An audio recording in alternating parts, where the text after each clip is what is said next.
오늘 성경 말씀은 누가복음 24장 44절부터 49절까지의 말씀입니다.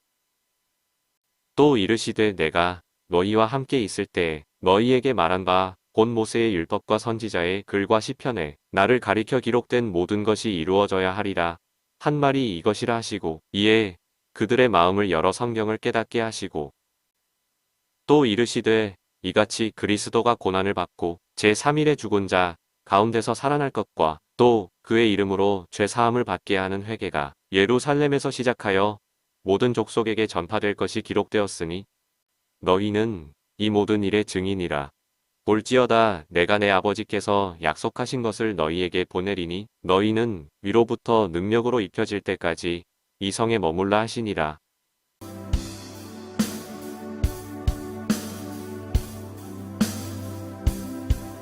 예수 그리스도가 오늘 부활하셨네. 할렐루 할렐루 할렐루. 예수 그리스도가 우리 곁에 계시며 모든 죄악에서 보호하시리. 예수 그리스도가 오늘 부활하셨네. 할렐루 할렐루 할렐루. 예수 그리스도가 우리 곁에 계시며 모든 죄악에서 보호하시리. 할렐루 할렐루야. 죽음에서 부활하신 어린 양. 할렐루 할렐루야. 예수 다시 사셨네. 예수 그리스도가 오늘 부활하셨네. 할렐루 할렐루 할렐루. 예수 그리스도가 우리 곁에 계시며 모든 죄악에서 보호하시리. 할렐루 할렐루야. 죽음에서 부활하신 어린 양. 할렐루 할렐루야. 예수 다시 사셨네. 사망이나 생명도 천사나 어떤 권세도 높음이나 기쁨도 우릴 예수 안에 있는 하나님 사랑에서 끊을 순 없으리.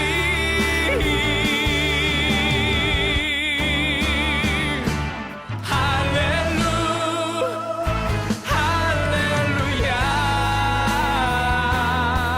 죽음에서 부활하신 어린 양. 할렐루 할렐루야. 예수 다시 사셨네. 예수 다시 사셨네. 예수님께서 이 세상에서 유일하게 죽음을 이기시고 부활하신 날입니다. 이 부활의 아침에 예배에 참여한 여러분 모두에게 부활의 영광과 소망과 부활의 능력이 충만하기를 축복합니다. 우리가 내일 죽더라도 천국에서 눈뜰 소망을 가지고 있는 것은 이 부활의 신앙을 가지고 있는 사람만이 누릴 수 있는 특권이기도 합니다. 사실은 부활신앙은 기독교에 있어서 아주 특이한 특별한 신앙이기도 하지만 이 부활 신앙으로 인해서 기독교가 많은 공격을 받기도 하고 박해를 받기도 하고 또 어처구니 없는 종교라고 하는 오해를 받기도 했습니다. 만약에 원수를 사랑해라, 용서해라, 고아와 과부를 돌보아라, 이웃을 내 몸과 같이 사랑하라 하는 이런 계명만으로 있었다면 많은 사람들이 칭송하고 고상한 종교로 인정해 주었을 것입니다. 근데 예수님께서 부활하셨다고 하는 이 사실 때문에 이 기독교는 말도 안 되는 억척을 믿는 어리석은 종교라고 세상 사람들로부터 비난을 받게 되었습니다. 그럼에도 불구하고 이 세상에 어떤 종교에 없는 기독교만이 가지고 있는 신앙이 바로 부활신앙이라고 하는 것입니다. 과연 예수님은 부활하신 것일까요? 그 증거는 무엇일까요?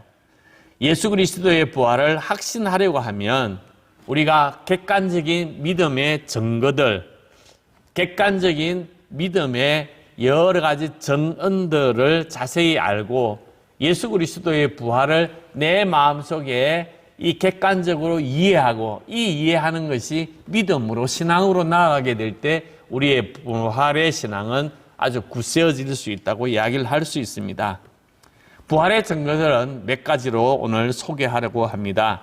첫째는 예수님께서 갑자기 부활하신 것이 아니라 예수님께서 부활하실 것을 일찍이 몇 차례 예고해 주셨습니다. 갑자기 일어난 사건이 아니라 계획적이고 예수 그리스도의 삶의 그 여정 속에 이 부활이 반드시 일어남을 예언하고 있었습니다. 예수님께서 십자가에 돌아가시고 사흘 만에 다시 살 것을 많은 제자들에게 또 많은 사람들에게 예고해 주셨습니다. 인자가 많은 고난을 받고 장로들과 대제사장들과 서기관들에게 버림받아 죽임을 당하고 사흘 만에 살아나야 할 것을 저희들에게 비로소 가르치시더라. 그렇게 이야기를 하고 있습니다. 예수님께서 부활하실 것을 일찍이 가르치셨고 말씀하셨고 그 말씀대로 3일 만에 부활하셨다고 하는 것입니다. 두 번째는 예수님의 빈 무덤이 부활을 증거해 주고 있습니다. 모든 사람들이 무덤이 있지만 예수님은 무덤이 없어요. 특별히 우리 이 지구상에 여러 큰 종교들이 있습니다.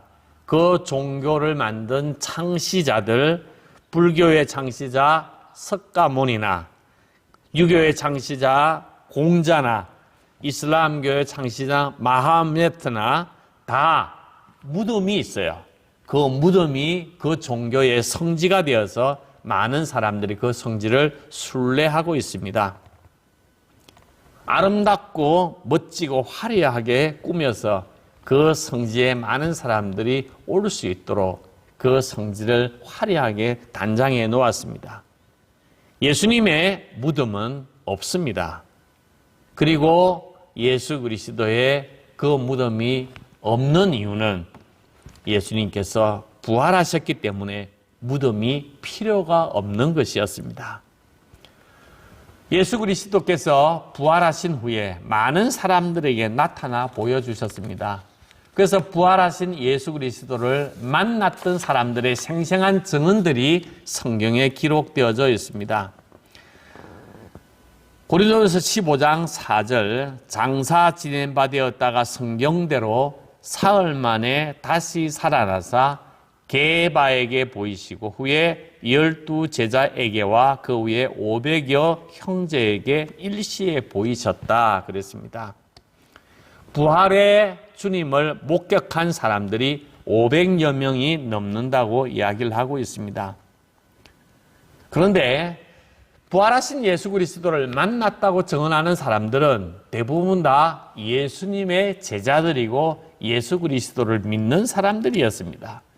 근데 예수 그리스도를 알지 못하고 유대인들이나 대제사장들이나 그 장로들은 그 예수 그리스도의 부활의 모습을 전혀 볼 수가 없었고 예수님이 보여주시지 않았습니다.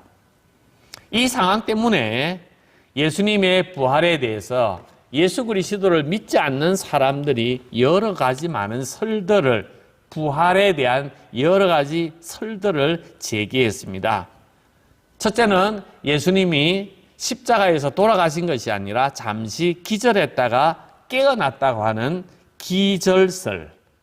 또 예수님이 쌍둥이였다. 두 사람이었다. 그래서 한 사람은 살아있고 한 사람은 십자가에 못 박혔다고 하는 쌍둥이설도 있습니다. 가장 많이 우리가 알고 있고 또 성경에도 기록되어져 있는 것이 바로 시체 도난설입니다. 예수님의 제자들이 시체를 도둑질해 갔다고 하는 도난설을 마태복음 27장은 설명해 주고 있습니다. 오늘 이 예수님의 제자들이 훔쳐갔다고 하는 이 도난설에 대해서 한번 이야기를 하면서 이 도난설이 오히려 부활을 증거해 주고 있음을 우리에게 보여주고 있습니다. 예수님께서 운명하신 후에 이 아리마대 요셉이 본디오 빌라도에게 가서 예수님의 시신을 요구해서 예수님의 시신을 이렇게 안치하고 장례를 치르게 됩니다. 그때 대제사장들과 장로들이 빌라도에게 찾아가서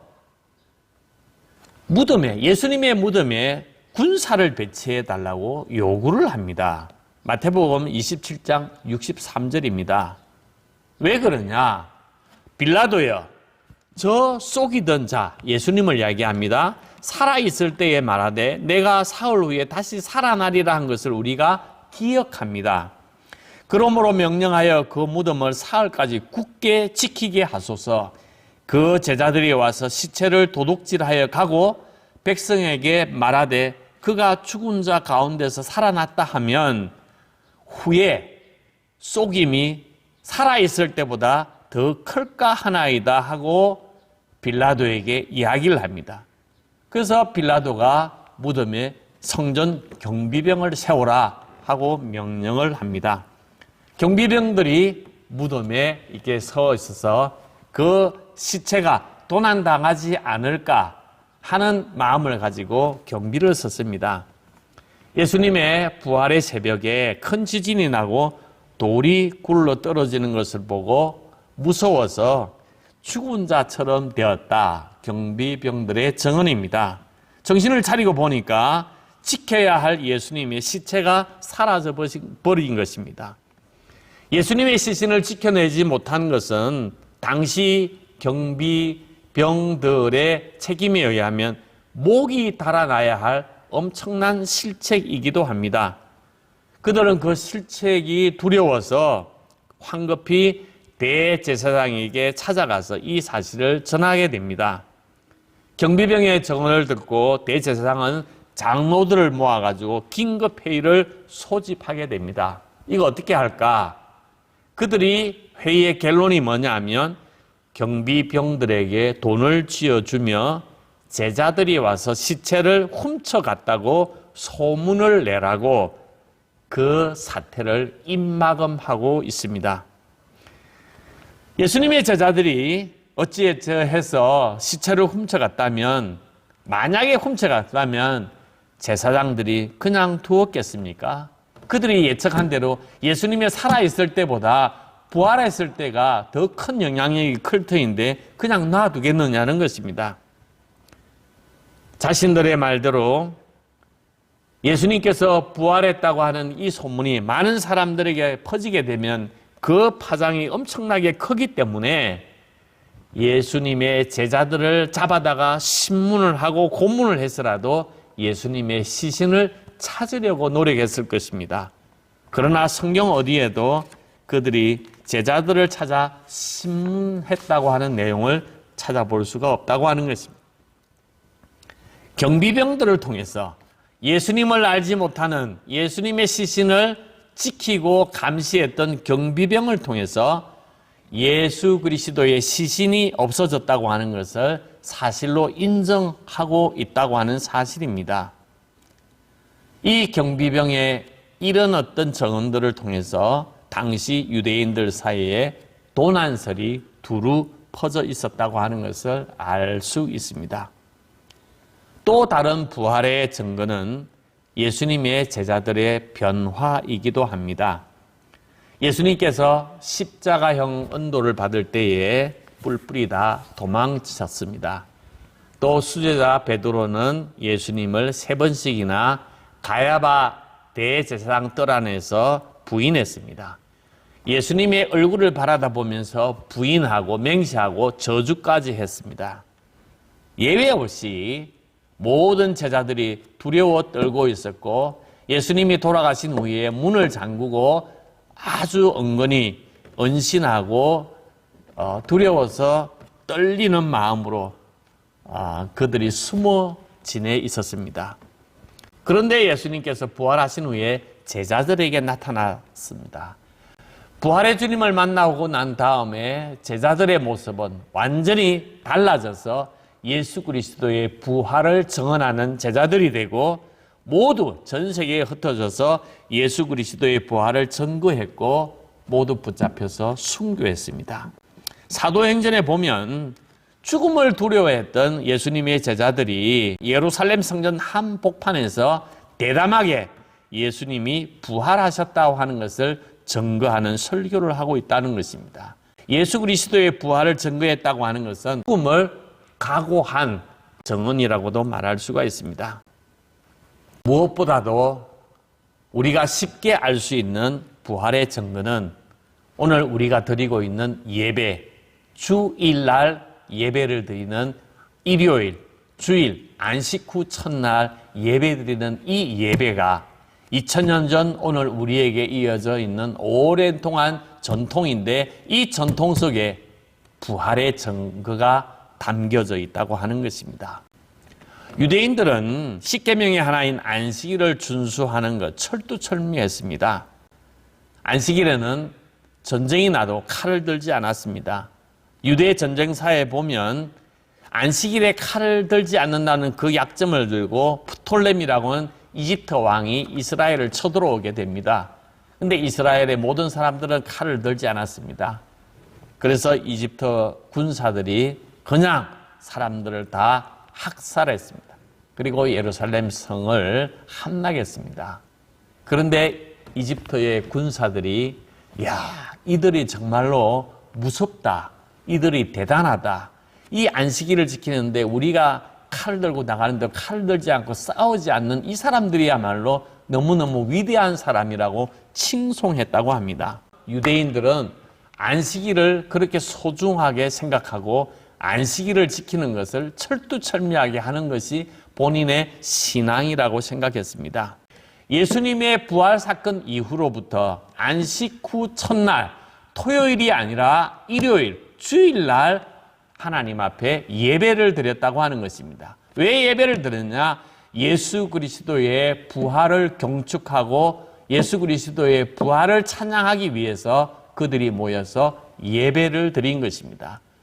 주님의 날, 부활의 주님이 이날에 부활하셨기 때문에 2000년 기독교 역사가 이 안식 후 첫날 주님의 날 예배를 드렸다고 하는 것입니다. 오늘 우리가 주일날 예배를 드리는 것도 부활의 한 증거라고 이야기를 할 수가 있습니다.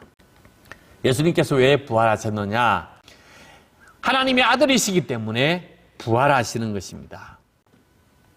예수님께서 십자가에 돌아가시고 그 삶이 끝이었다면 기독교 종교도 없을 터이고 부활의 신앙이 없었다 그러면 제자들도 없을 터이고 예수님이 하나님의 아들이 아니라면 우리의 죄를 속죄할 십자가를 지신 분도 아니기 때문에 구세주가 될 수가 없다고 하는 것입니다. 부활은 예수님께서 주장하신 대로 하나님의 아들이심을 증거하는 것이고 우리의 죄를 위하여 십자가에 속죄해 주셨다고 하는 것을 확정하는 하나의 사건이라고 말할 수가 있습니다. 그래서 예수님을 우리가 구세주로 그리스도로 고백하고 믿는 것입니다. 예수님께서 2000년 전에 부활하신 것이 오늘 우리에게 어떤 의미가 있는가 하는 것입니다. 예수님께서 나는 부활이요 생명이니 나를 믿는 자는 죽어도 살겠고 살아서 나를 믿는 자는 영원히 죽지 아니하리라고 말씀해 주셨습니다. 고린도전서 15장 20절에 그리스도께서 죽은 자 가운데서 다시 살아나사 잠자는 자들의 첫 열매가 되셨도다 그랬습니다. 첫 열매가 되신 주님, 그 주님의 뒤를 따르는 모든 주님의 백성들도 부활의 몸으로 다시 살 것을 우리에게 보여주신 것입니다. 우리가 예수 그리스도를 믿는 이유는 이 부활 신앙을 믿기 때문에 예수 그리스도를 믿는 것입니다. 바울 사도는 이렇게 이야기합니다. 그리스도인들이 이 세상에 있는 다른 사람들과 차이점이 뭐냐? 사망을, 죽음을 두려워하지 않는 믿음이라 그랬습니다. 오늘 우리는 부활의 신앙을 우리가 가지고 있을 때에 우리에게 죽음이 오고 우리에게 죽음의 공포가 오더라도 예수 그리스도를 통하여 부활의 영광에 참여할 수 있는 부활의 확신이 있는 사람만이 이 죽음을 극복하고 죽음을 이겨낼 수 있다고 하는 것입니다. 예수님께서 우리에게 진리를 보여주셨어요. 부활의 영광을 보여주셨어요. 그 부활의 영광을 믿고 따라가는 사람은 그 부활의 영광에 참여할 것이기 때문에 우리가 죽음의 사망의 속박에서 벗어나서 영원한 생명을 바라다 보며 나아갈 수 있는 능력, 부활의 소망이 우리에게 있게 된다고 하는 것입니다. 이 세상에서의 우리의 삶은 잠시요, 영원한 본향, 하나님 나라가 있음을 우리는 믿습니다. 내가 이 땅에 살면서 나그네로 살다가 예수 그리스도를 믿고 이 땅에 죽음과 사망을 통하여 영원한 하나님 나라 입성하는 그 신앙을 가지고 있다면 우리에게 이 땅의 나그네로서의 삶, 하나님 앞에 서는 그날까지 믿음으로 흔들리지 아니하고 묵묵히 하나님께서 주신 사명을 잘 감당하여 부활의 그 영광에 참여할 수 있는 그날을 바라다 보며 오늘을 살아가는 여러분들이 되기를 주님의 이름으로 축복합니다. 아멘.